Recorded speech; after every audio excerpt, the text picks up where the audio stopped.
Senang sekali bisa bertemu kembali. Setiap kali membimbing pasangan yang akan menikah, saya biasanya menanyakan apakah mereka benar-benar saling mencintai. Dan saya belum pernah menemukan bahwa ada laki-laki dan perempuan yang akan menikah dan berkata, "Oh, kami tidak saling mencintai." Semua pasti mengatakan bahwa kami saling mencintai. Tapi biasanya pada waktu saya bertanya, kira-kira apa itu cinta menurut kalian? Kok sampai berani mengatakan bahwa aku menyayangi engkau? Oke, baik kok, Wimawa nemu ya, I love you. Kira-kira apa yang membuat kamu sampai berani mengatakan bahwa kamu betul-betul menyayangi dia dan bukan yang lain? Biasanya jawaban yang disampaikan adalah pada waktu saya menanyakan mengenai apa itu cinta, kebanyakan setiap pasangan mengatakan bahwa cinta itu sayang, suka, kasih sayang ya. Jadi memang benar Bapak Ibu Saudara bahwa cinta berdasarkan Kamus Bahasa Indonesia itu berarti suka sekali, sayang, sayang benar, ingin sekali, berharap sekali, rindu. Hanya kalau berdasarkan makna kamus saja, kita tahu bahwa kata ini pun bisa digunakan untuk menggambarkan perasaan terhadap seorang anak, terhadap suami dan istri, kekasih, teman, bahkan kepada benda, bahkan kepada seekor binatang peliharaan ya. Jadi bayangkan kata saya sayang sekali, ini kita bisa gunakan kepada anak. Oh, saya sayang sekali kepada anak saya sangat mencintai suami saya sangat menyayangi istri saya. Tapi juga kita bisa bilang, wah ini anjing kesayangan ya, ini mobil kesayangan, ini kendaraan yang saya suka sekali ya. Jadi Bapak Ibu, dari pengertian kamu saja ternyata apa itu cinta memerlukan satu definisi yang cukup tajam yang menolong kita untuk dapat membedakan antara apakah ini betul cinta sejati atau ini hanya sekedar perasaan, gairah, atau mungkin hanya oleh faktor-faktor yang lain. Nah, bagaimana kita bisa memastikan bahwa seorang pria dan seorang wanita atau kita benar-benar mencintai pasangan kita? Atau bagi engkau yang akan menikah mungkin atau akan berpacaran, mulai menguji apakah engkau betul-betul mencintai, menyayangi, suka sekali ya, seperti kamu katakan tadi. Nah, untuk bisa mengerti sebuah kata, kita tidak saja melihat pengertian secara leksikal, kamus, tapi kita juga bisa mengambil konsensus. Kira-kira unsur apa yang disepakati yang kita tahu memang ada di dalam kata itu. Nah, di dalam kata cinta atau kasih sayang, kita menemukan beberapa unsur yang kita juga dapat sebut sebagai unsur dalam cinta sejati. Yang pertama adalah kalau kita mengatakan kita menyayangi seseorang, kita mencintai seseorang, maka unsur yang pertama yang harus ada adalah penerimaan sepenuhnya, yang seringkali disebut penerimaan total. Ya, memang seringkali kata-kata yang orang katakan, saya menerima dia apa adanya. Jika seseorang mengatakan bahwa ia mencintai, maka seharusnya ia dapat menerima sepenuhnya orang tersebut secara total. Nah, tetapi pertanyaan adalah apa yang harus diterima sepenuhnya? Yang pertama adalah kalau kita mencintai, penerimaan pertama adalah menyangkut jasmani. Tidak dapat disangkal bahwa kebanyakan hubungan kekasih dimulai oleh adanya daya tarik secara jasmani. Kalau kita membaca di dalam Alkitab misalnya ada kisah menarik sekali tentang Yakub waktu pamannya Laban bertanya, apa yang harus aku berikan kepadamu untuk sebagai upahmu dalam bekerja kepada saya.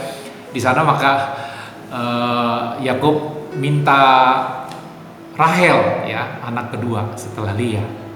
Dan catatan itu menyebutkan bahwa dia tertarik kepada Rahel itu karena matanya berseri ya. Kita tidak tahu bagaimana Yakub menilai matanya berseri, tapi yang pasti memang daya tarik fisik ini bisa menjadi keadaan pertama untuk suatu penerimaan yang harus kita terima.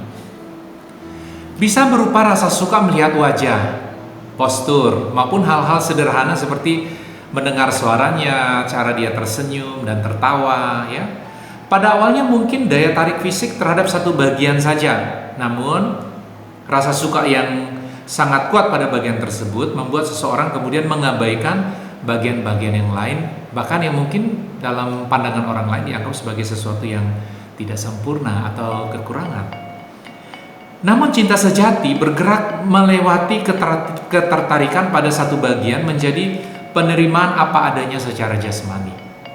Jadi wajar saja kalau mungkin seorang pria itu melihat seorang perempuan, mungkin karena senyumnya, rambut, cara tertawanya, posturnya, ya. Tetapi cinta sejati harusnya bergerak melewati ketertarikan pada satu bagian menjadi penerimaan apa adanya secara jasmani.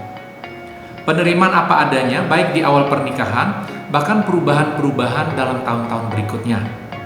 Karena sebaik-baiknya perawatan tubuh manusia pasti akan menjadi tua dan menjadi lemah.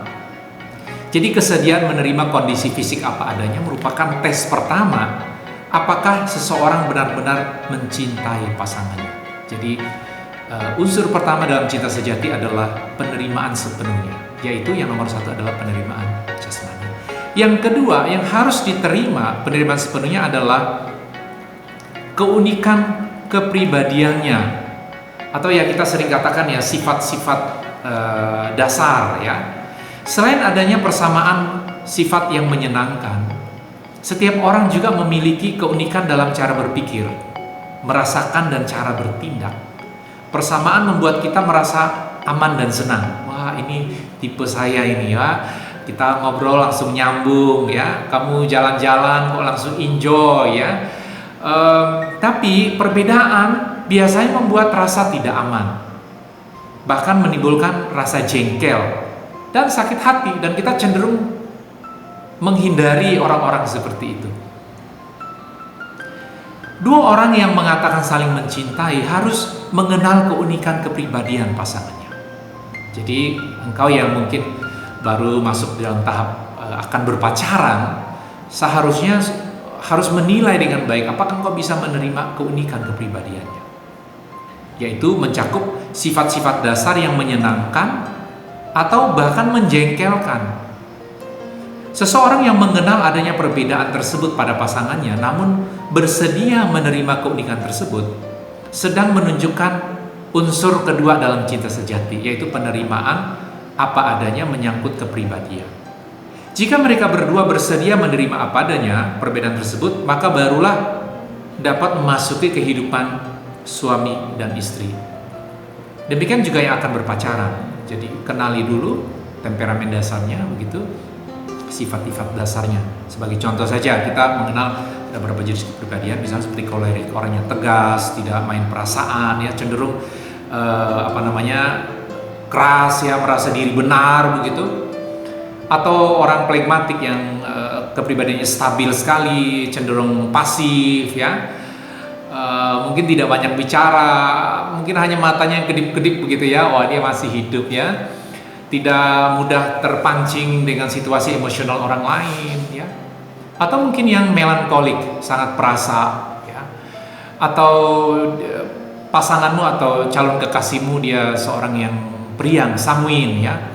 Banyak berteman, suka cerita ya, tapi juga banyak janji ya. Kita mau marah begitu nggak bisa karena dia datang lagi dan bikin cerita yang baru, kita jadi senang, kita bisa maafkan lagi. Nah, pengenalan akan kepribadian, keunikan kepribadian, kemudian membuat kita tetap bisa menerima dia apa adanya, keunikan kepribadiannya adalah salah satu dari unsur cinta sejati, itu penerimaan. Yang tadi jasmani, yang kedua adalah penerimaan apa adanya menyangkut keunikan kepribadian.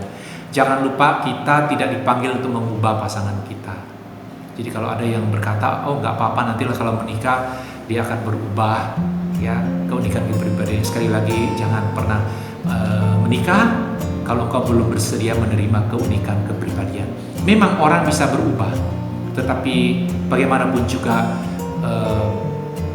dalam pernikahan tidak ada jaminan bahwa dia akan berubah menjadi lebih baik atau kepribadiannya menjadi lebih sesuai dengan harapan-harapan. Yang kedua, apa yang harus kita terima apa adanya?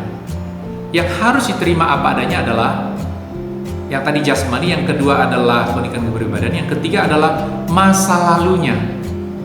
Masa lalu yang mana Bapak Ibu Saudara ya? Yaitu masa lalu yang sudah diketahui, yang belum, dan akan diketahui ya. Jadi kalau kita mencintai seseorang, maka seharusnya kita menerima masa lalunya, baik masa lalu yang sudah diketahui, yang belum, dan akan diketahui. Kebanyakan orang hanya mau menerima masa lalu yang sudah diketahui ya, sudah cerita-cerita ya. Kita bilang, oh ini bagus, ini perempuan yang jujur, laki-laki yang jujur, nanti kalau menikah pasti lebih jujur begitu ya. Tapi sekali lagi kalau kita mencintai, harusnya kita menerima masa lalu yang sudah diketahui, yang belum, dan akan diketahui. Setiap orang memiliki masa lalu yang positif maupun negatif. Beberapa bagian dengan mudah diceritakan kepada calon pasangan hidup.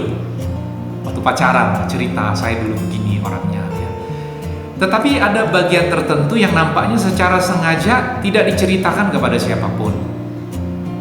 Alasan-alasannya bermacam-macam ya.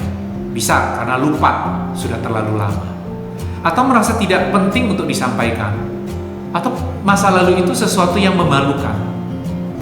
Dan yang paling sering adalah karena memang dia belum dapat memercayai sepenuhnya bahwa pacarnya ini, kekasih ini, atau calon pasangannya ini bisa menerima dia dalam bagian itu. Nah, terlepas dari pentingnya keterbukaan kepada calon pasangan, seseorang yang mengatakan mencintai seseorang harus dapat menerima masa lalu pasangannya. Masa lalu yang mana? Masa lalu yang sudah diketahui, seperti apa yang diceritakan sendiri oleh si dia, didengar dari teman atau keluarga, termasuk juga masa lalu yang belum diketahui dan yang akan diketahui. Penerimaan masa lalu yang seperti ini menunjukkan kualitas tertinggi dari cinta seseorang. Mengapa demikian? Karena keterbukaan berjalan seiring bertumbuhnya kepercayaan satu kepada yang lain. Kepercayaan bahwa pasangannya benar-benar menerima dirinya apa adanya. Pada awalnya kepercayaan mendorong keterbukaan. Lalu pada perjalanan selanjutnya, keterbukaan juga meningkatkan kepercayaan. Jadi tidak boleh seseorang memasuki pernikahan atau mengatakan I love you dengan tidak ada kerelaan untuk menerima masa lalu pasangannya yang sudah diketahui, yang belum, dan akan diketahui. Itu sebabnya kalau ada orang muda dengan cepat mengatakan aku mencintai engkau dalam sebuah pesta atau baru bertemu beberapa hari, sebenarnya yang dia bicarakan itu baru sekedar kesan awal, di mana dia menyukai satu sisi dari hidup orang itu ya. Dia mungkin baru membayangkan orang ini baik, orang ini penuh kasih sayang ya. Wah, nanti kalau menikah pasti akan lebih baik begitu. Tapi cinta sejati di mana ada penerimaan penuh, keadaan jasmani, keunikan kepribadian, dan masa lalu yang sudah diketahui dan belum diketahui dan akan diketahui, itu hanya bisa terjadi setelah sekian waktu kita ada waktu bersama-sama. Jadi cinta bukan proyeksi ideal. Misalnya kita sering berkata, ini tipe yang saya suka ini ya. Kita tahu bahwa kita sejak kecil, masa remaja dan masa muda, lewat pengenalan kita akan orang tua, teman, mungkin kita ada bacaan yang film yang kita sukai, ada figur-figur yang kita senang ya. Sehingga di dalam pikiran kita sudah ada konsep laki-laki yang ideal itu harusnya seperti ini. Mungkin dari pengalaman dengan ayahmu ya, dengan ibumu, dengan temanmu yang engkau anggap baik. Jadi sekumpulan daftar mengenai pria dan wanita yang ideal itu sudah ada di dalam pikiranmu. Sehingga pada waktu engkau bertemu dengan seorang laki-laki dan perempuan yang engkau pikir mungkin ini jadi pacar atau mungkin jadi suami, proses ini berjalan ya, semacam ada filter di dalam pikiranmu bahwa ini laki-laki baik, ini laki-laki jahat, ini perempuan baik, ini perempuan yang kurang baik, ini aku mau nikahi, ini yang tidak begitu. Jadi sekali lagi cinta bukan proyeksi ideal tentang tipe ya, ini laki-laki tipe saya. Justru cinta sejati penerimaan apa adanya, nomor satu jasmaninya apa adanya di awal pernikahan, di awal perjumpaan dan sepanjang hidup pernikahan kita. Dan yang kedua penerimaan total keunikan kepribadiannya, baik sisi positif yang kita anggap sangat luar biasa, tapi juga sisi lemah dari kepribadian dia yang kadang-kadang menjengkelkan, menyakiti kita. Dan yang ketiga adalah penerimaan total, masa lalunya yang sudah dia ceritakan, yang sudah kita ketahui, masa lalu yang belum kita ketahui, dan yang akan diketahui. Jadi apakah engkau sudah siap menerima secara penuh pasanganmu, calon kekasihmu? Kalau iya, engkau mungkin sedang bertumbuh dalam cinta sejati. Yang kedua, unsur kedua dari cinta sejati adalah adanya kerelaan berkorban. Kerelaan berkorban. Cinta sejati juga berhubungan dengan kerelaan untuk berkorban. Rela berkorban dapat berarti kesiapan untuk menderita demi seseorang, agar orang itu berbahagia atau menjadi lebih baik keadaannya. Berkorban ditunjukkan dalam sikap merelakan untuk tidak menuntut sesuatu yang merupakan hak pribadi kita. Pengorbanan itu dapat meliputi tenaga, waktu, keuangan, dan pemenuhan kebutuhan emosional maupun fisik. Misalnya seorang suami sepanjang hari sudah merasa, aku sudah kerja keras ya bagi keluarga, pulang harapannya bisa beristirahat ya. Namun apa yang terjadi waktu pulang, istrinya sakit ya, akhirnya memaksakan diri untuk mengurus urusan rumah tangga dan merawat pasangannya. Atau seorang istri yang sudah berusaha mengurus rumah tangga sepanjang hari ya, capek ya, apalagi mengurus anak-anak. Tapi waktu suami pulang yang lelah ya, udah marah-marah begitu ya. Harapan si istri mungkin ya nanti suami datang bisa bantu ya, minimal ada perhatian, tapi ternyata kondisinya berubah. Nah, dalam hal itu di situ ada kerelaan berkorban perasaan. Kita ada needs, ada harapan-harapan untuk kebutuhan kita dipenuhi oleh pasangan, tetapi karena kita cinta sejati, kita true love, ada kerelaan berkorban ya. Secara ideal Bapak Ibu, apabila suami dan istri saling mendahulukan kepentingan pasangannya, maka pasti tidak akan banyak masalah yang muncul. Suasana rumah tangga akan lebih menyenangkan.